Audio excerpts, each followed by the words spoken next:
जय भीम दोस्तों। चंद्रशेखर आजाद रावण की कहानी केवल एक व्यक्ति की जीवनी नहीं, बल्कि एक ऐसे आंदोलन की जीवंत गाथा है जो सामाजिक न्याय, समानता और दलित सशक्तिकरण की नींव पर खड़ी है। यह कहानी उस शख्स की है जिसने न केवल अपनी जिंदगी की बाधाओं को पार किया, बल्कि लाखों दलितों के लिए एक नई उम्मीद की किरण बनकर उभरा।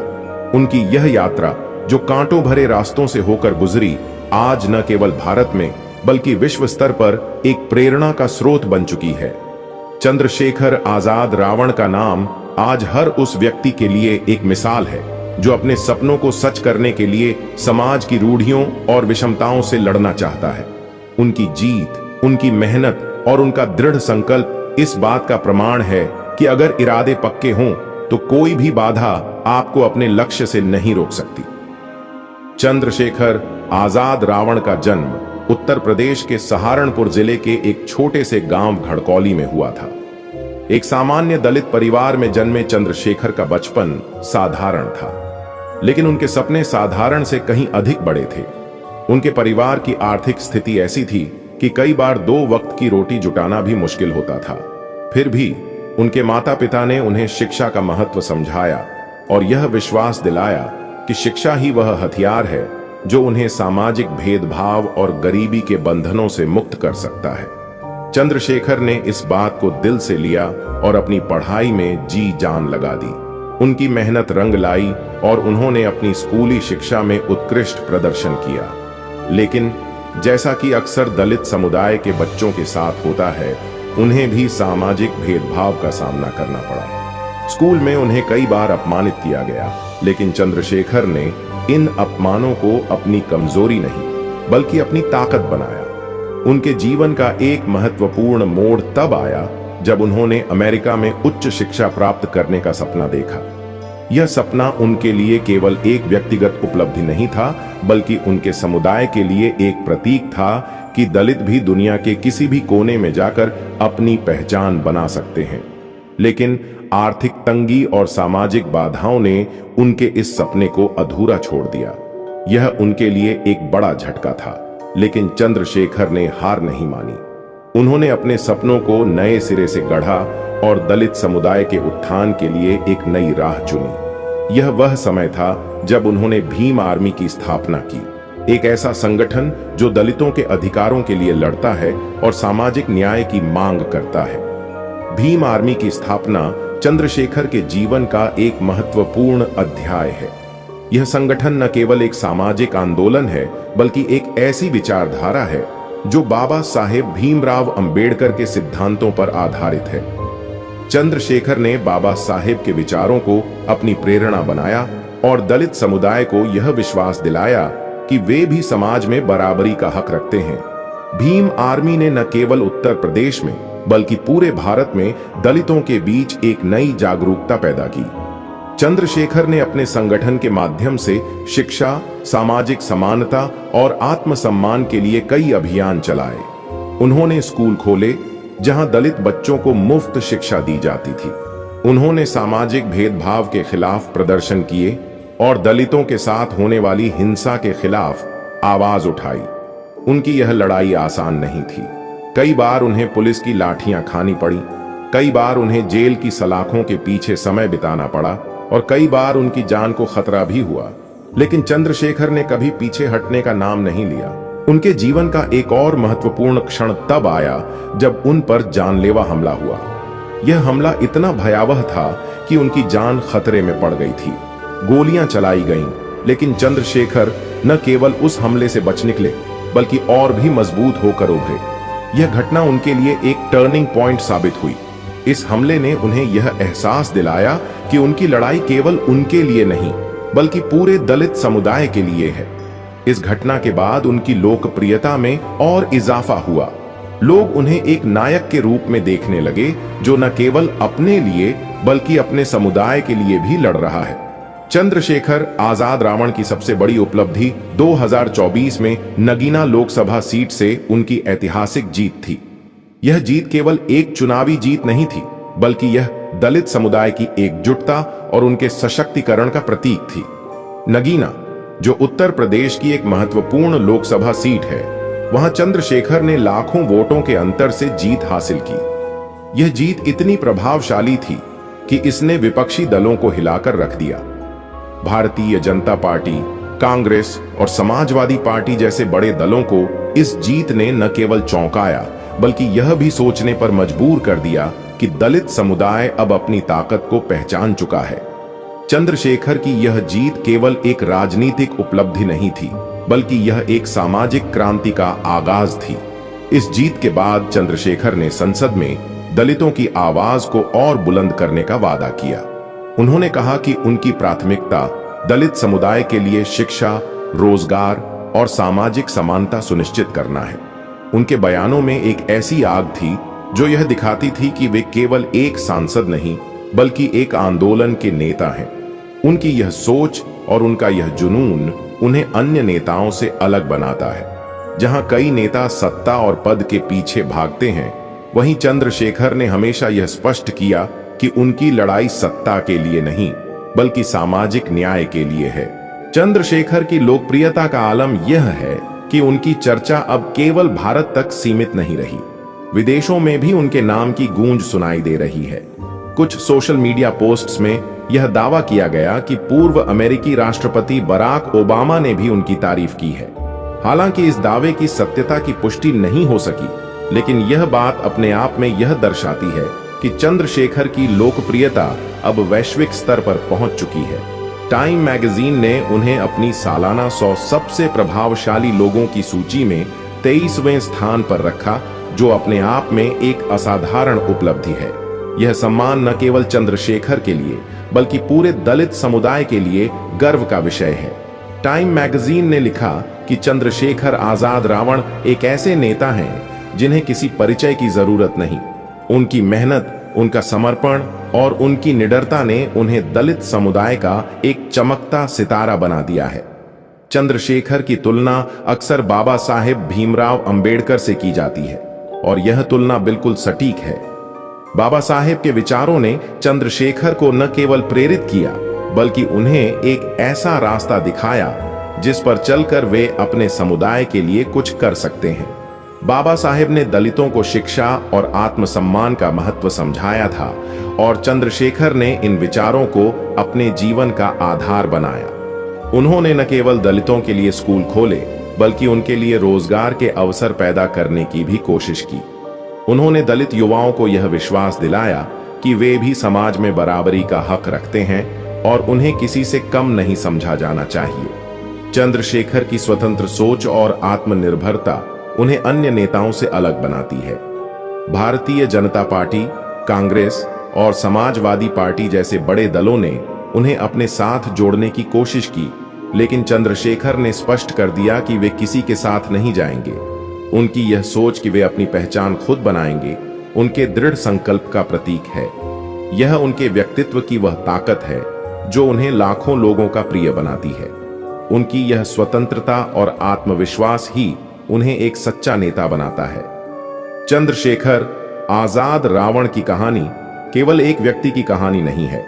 यह उस समुदाय की कहानी है जो सदियों से हाशिए पर रहा है। यह उस संघर्ष की कहानी है जो दलित समुदाय ने सामाजिक भेदभाव और अन्याय के खिलाफ लड़ा है। चंद्रशेखर ने अपनी मेहनत, अपने जुनून और अपने दृढ़ संकल्प से यह साबित कर दिया है कि अगर इरादे मजबूत हों तो कोई भी लक्ष्य असंभव नहीं है। उनकी यह यात्रा हर उस व्यक्ति के लिए प्रेरणा है जो अपने सपनों को सच करने के लिए बाधाओं से लड़ना चाहता है। नगीना सीट से जीत के बाद चंद्रशेखर ने कई बयान दिए जो खूब चर्चा में रहे। उन्होंने कहा कि वे संसद में दलितों की आवाज को और बुलंद करेंगे।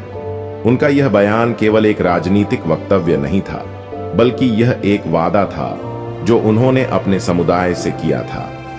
उनका सपना है कि एक दिन वे उत्तर प्रदेश के मुख्यमंत्री बने और अपने समुदाय के लिए और भी बड़े स्तर पर काम करें। यह सपना केवल उनका नहीं बल्कि लाखों दलितों का सपना है जो उन्हें अपने नेता के रूप में देखते हैं। चंद्रशेखर की लोकप्रियता का अंदाजा इस बात से लगाया जा सकता है कि उनकी तुलना अब मायावती जैसे नेताओं से की जा रही है। मायावती, जो कभी दलित समुदाय की सबसे बड़ी नेता मानी जाती थीं, अब धीरे धीरे राजनीति में निष्क्रिय होती जा रही हैं। उनके उत्तराधिकारी आकाश आनंद भी इस भूमिका में पूरी तरह सक्षम नहीं दिख रहे। ऐसे में चंद्रशेखर आजाद रावण दलित समुदाय के लिए एक नई उम्मीद बनकर उभरे हैं। उनकी यह लोकप्रियता और उनका यह प्रभाव केवल भारत तक सीमित नहीं है, उनकी चर्चा अब विदेशों में भी हो रही है।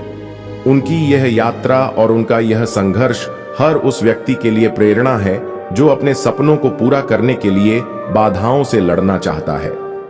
चंद्रशेखर आजाद रावण की कहानी एक ऐसी गाथा है जो हमें यह सिखाती है कि अगर हौसला और मेहनत हो तो कोई भी लक्ष्य असंभव नहीं है। उनकी यह कहानी न केवल एक व्यक्ति की जीत की कहानी है, बल्कि पूरे दलित समुदाय के सशक्तिकरण की कहानी है। यह कहानी हमें यह विश्वास दिलाती है कि अगर हम अपने इरादों में दृढ़ हों तो कोई भी बाधा हमें रोक नहीं सकती। चंद्रशेखर आजाद रावण की यह प्रेरणादायक कहानी हर उस व्यक्ति के लिए एक मिसाल है जो अपने सपनों को सच करने के लिए तैयार है। उनकी यह यात्रा हमें यह सिखाती है कि अगर हम अपने लक्ष्य के प्रति समर्पित हों तो दुनिया की कोई भी ताकत हमें हरा नहीं सकती। चंद्रशेखर आजाद रावण की तेजी से बढ़ती लोकप्रियता ने भारतीय जनता पार्टी और अन्य विपक्षी दलों के लिए एक अभूतपूर्व खतरा पैदा कर दिया है। उनकी नगीना लोकसभा सीट से मिली शानदार जीत और भीम आर्मी के जरिए दलित समुदाय में गहरी पैठ ने राजनीतिक दलों की नींद उड़ा दी है। चंद्रशेखर की यह उभरती ताकत न केवल उनके व्यक्तिगत करिश्मे का परिणाम है, बल्कि यह उस सामाजिक जागृति का प्रतीक है जो दलित और वंचित वर्गों में फैल रही है। उनकी स्वतंत्र छवि और किसी भी बड़े दल के साथ न जुड़ने की उनकी अडिग नीति ने भाजपा और विपक्षी दलों को यह एहसास दिला दिया है कि अब दलित वोट बैंक को हल्के में लेना उनके लिए महंगा पड़ सकता है। भाजपा जो उत्तर प्रदेश और केंद्र में अपनी सत्ता को अजेय मानती रही है, चंद्रशेखर की लोकप्रियता से स्पष्ट रूप से खतरा महसूस कर रही है। उनकी चिंता का कारण यह है कि चंद्रशेखर ने दलित समुदाय को एक ऐसी ताकत के रूप में संगठित किया है जो अब किसी भी दल की बैसाखी के बिना अपनी राजनीतिक ताकत दिखा सकती है। भाजपा ने हमेशा दलित वोटों को लुभाने के लिए सतही प्रयास किए हैं, जैसे अंबेडकर के नाम पर स्मारक बनवाना या चुनिंदा दलित नेताओं को आगे बढ़ाना, लेकिन इन प्रयासों में सच्चाई की कमी साफ झलकती है। उदाहरण के लिए उत्तर प्रदेश में दलितों पर अत्याचार की घटनाओं जैसे ऊना कांड या अन्य स्थानीय हिंसक घटनाओं पर भाजपा नेताओं की चुप्पी और ढुलमुल रवैया उनकी प्राथमिकताओं को उजागर करता है। ये नेता अक्सर ऐसी घटनाओं को दबाने या उनका बचाव करने में जुट जाते हैं, बजाय इसके कि दलित समुदाय के साथ खड़े हों। यह दोहरा चरित्र चंद्रशेखर जैसे नेताओं के लिए एक बड़ा अवसर बन गया है, जो इन मुद्दों को बेबाकी से उठाते हैं। भाजपा के कुछ नेताओं की टिप्पणियां भी उनकी मानसिकता को दर्शाती हैं। कई बार उनके बयान दलित समुदाय के प्रति असंवेदनशील और अपमानजनक रहे हैं। मसलन कुछ नेताओं ने दलित आंदोलनों को अराजकता करार दिया या सामाजिक न्याय की मांग को वोट की राजनीति कहकर खारिज किया। यह रवैया न केवल उनकी संकीर्ण सोच को दिखाता है, बल्कि यह भी साबित करता है कि भाजपा के लिए दलित समुदाय केवल एक वोट बैंक है, न कि एक ऐसा समुदाय जिसके अधिकारों की रक्षा उनकी जिम्मेदारी है। चंद्रशेखर ने इस पाखंड को बार बार उजागर किया है, जिससे भाजपा की साख पर गहरा असर पड़ा है। विपक्षी दल जैसे कांग्रेस और समाजवादी पार्टी भी चंद्रशेखर की लोकप्रियता से असहज हैं। ये दल जो लंबे समय तक दलित वोटों पर अपनी सियासत चलाते रहे, अब यह देखकर परेशान हैं कि चंद्रशेखर ने उनकी जमीन छीन ली है। कांग्रेस की पुरानी रणनीतियां अब बेअसर हो रही हैं, क्योंकि वे दलित समुदाय की नई पीढ़ी की आकांक्षाओं को समझने में नाकाम रहे हैं। समाजवादी पार्टी जो कभी दलित मुस्लिम गठजोड़ की बात करती थी, अब यह देख रही है कि चंद्रशेखर ने इस गठजोड़ को एक नया और अधिक प्रभावी रूप दे दिया है। इन दलों की सबसे बड़ी नाकामी यह रही कि वे चंद्रशेखर को अपने साथ जोड़ने में असफल रहे, क्योंकि उनकी स्वतंत्र सोच और आत्मनिर्भरता ने उन्हें किसी भी दल के अधीन होने से रोका। चंद्रशेखर आजाद रावण एक नायक के रूप में उभरे हैं, क्योंकि उन्होंने दलित समुदाय को न केवल एकजुट किया, बल्कि उन्हें आत्मसम्मान और आत्मविश्वास का नया अर्थ दिया। उनकी निडरता, जैसे कि जानलेवा हमलों का सामना करने के बाद भी डटकर खड़े रहना, और उनकी सच्चाई, जैसे कि सत्ता के लालच में न पड़कर अपने सिद्धांतों पर अडिग रहना, उन्हें एक सच्चा जननायक बनाती है। वे केवल एक नेता नहीं, बल्कि एक आंदोलन है जो दलित और वंचित वर्गों को यह विश्वास दिला रहा है कि वे भी अपनी ताकत से समाज और राजनीति को बदल सकते हैं। जहां भाजपा और विपक्षी दल अपने स्वार्थों में उलझे हैं, चंद्रशेखर ने यह साबित कर दिया है कि सच्चा नेतृत्व वही है जो अपने लोगों के लिए बिना किसी समझौते के लड़े। उनकी यह लड़ाई न केवल दलित समुदाय बल्कि हर उस व्यक्ति के लिए प्रेरणा है जो अन्याय के खिलाफ खड़ा होना चाहता है। आज का बहुजन समाज एक ऐसे महत्वपूर्ण मोड़ पर खड़ा है जहां उसे अपने सच्चे नेताओं को चुनने की जरूरत है। ऐसे नेता जो लोकतंत्र और संविधान की रक्षा करें और बाबा साहेब भीमराव अंबेडकर के सपनों को साकार करने के लिए प्रतिबद्ध हों। यह समय बहुजन समाज के लिए अपनी ताकत को पहचानने और उन नेताओं को आगे लाने का है जो सामाजिक न्याय, समानता और आत्मसम्मान के लिए लड़े। इस संदर्भ में बाबा साहेब अंबेडकर के संघर्षों को प्राथमिकता देना न केवल जरूरी है, बल्कि यह बहुजन समाज के लिए एक मार्गदर्शक सिद्धांत भी है। उनके संघर्षों ने न केवल दलित और वंचित वर्गों को एक नई दिशा दी, बल्कि भारतीय समाज को एक ऐसी नींव दी जो समानता और न्याय पर आधारित है। बाबा साहेब अंबेडकर का जीवन और उनका संघर्ष एक ऐसी मिसाल है जो आज भी बहुजन समाज को प्रेरित करता है। उन्होंने अपने जीवन में असंख्य बाधाओं का सामना किया, जातिगत भेदभाव, सामाजिक बहिष्कार और आर्थिक तंगी। फिर भी उन्होंने शिक्षा को अपना हथियार बनाया और न केवल अपने लिए बल्कि पूरे वंचित समुदाय के लिए एक नई राह बनाई। बाबा साहेब ने यह सिखाया कि शिक्षा और आत्मसम्मान ही वह आधार हैं जिनके जरिए कोई भी समुदाय अपनी तकदीर बदल सकता है। उन्होंने दलितों और वंचितों को यह विश्वास दिलाया कि वे समाज में बराबरी का हक रखते हैं और यह हक उन्हें कोई दान में नहीं देगा, उसे छीनना होगा। उनका सबसे बड़ा योगदान भारतीय संविधान के निर्माण में रहा। बाबा साहेब ने संविधान को एक ऐसा दस्तावेज बनाया जो हर नागरिक को बराबरी, स्वतंत्रता और न्याय की गारंटी देता है। उनके लिए संविधान केवल एक कानूनी ढांचा नहीं था, बल्कि यह एक सामाजिक क्रांति का हथियार था। उन्होंने आरक्षण की व्यवस्था को इसलिए लागू किया ताकि सदियों से हाशिए पर रहे समुदायों को शिक्षा, रोजगार और सत्ता में हिस्सेदारी मिल सके। लेकिन उनका सपना केवल आरक्षण तक सीमित नहीं था। वे चाहते थे कि एक ऐसा समाज बने जहां जाति, धर्म या आर्थिक स्थिति के आधार पर कोई भेदभाव न हो। यह सपना आज भी अधूरा है और इसे पूरा करने की जिम्मेदारी बहुजन समाज के कंधों पर है। आज के समय में जब लोकतांत्रिक संस्थानों पर खतरे मंडरा रहे हैं और संविधान के मूल्यों को कमजोर करने की कोशिशें हो रही हैं, बहुजन समाज को उन नेताओं को चुनना होगा जो बाबा साहेब के सिद्धांतों पर चलें। ऐसे नेता जो केवल वोटों के लिए संविधान का नाम न लें, बल्कि उसे अपनी जिंदगी का आधार बनाएं। बाबा साहेब ने हमेशा जोर दिया कि सच्चा नेतृत्व वही है जो अपने समुदाय को संगठित करे, शिक्षित करे और उसे आत्मनिर्भर बनाए। उन्होंने यह भी सिखाया कि नेतृत्व का मतलब सत्ता का लालच नहीं, बल्कि समाज के लिए त्याग और समर्पण है। आज बहुजन समाज को ऐसे ही नेताओं की जरूरत है जो बाबा साहेब के इस दर्शन को अपनाएं और उनके सपनों को जमीन पर उतारें। बाबा साहेब के संघर्षों का एक महत्वपूर्ण पहलू था सामाजिक भेदभाव के खिलाफ उनकी बेबाक आवाज।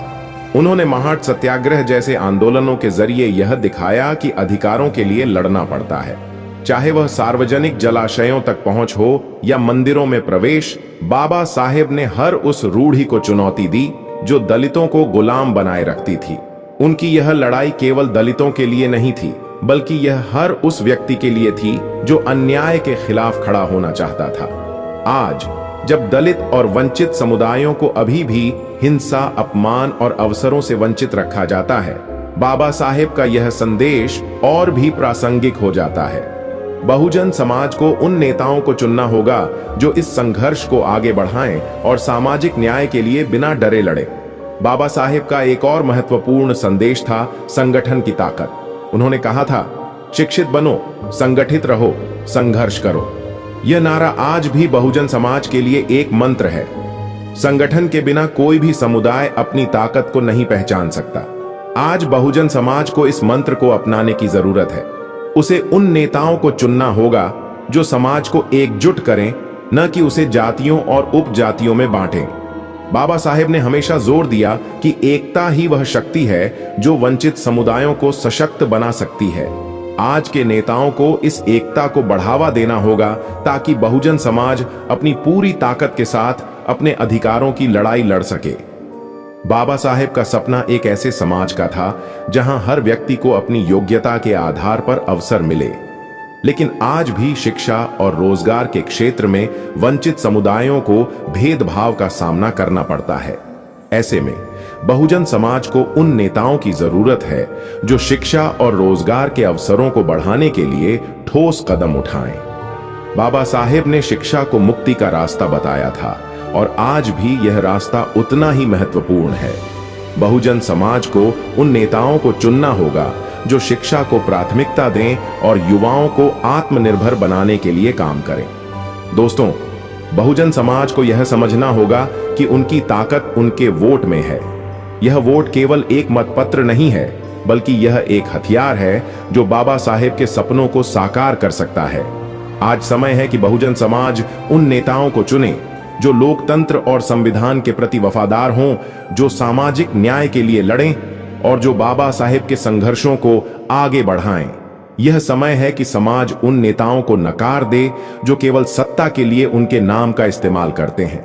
बाबा साहेब का सपना तभी पूरा होगा जब बहुजन समाज एकजुट होकर अपने सच्चे नेताओं को चुने, ऐसे नेता जो उनके हितों के लिए, उनके सम्मान के लिए और उनके भविष्य के लिए बिना किसी समझौते के लड़े। दोस्तों, अगर आपको यह वीडियो पसंद आई हो तो कमेंट में जय भीम जरूर लिखें। आपने वीडियो को यहां तक देखा, इसके लिए आपका बहुत बहुत आभार।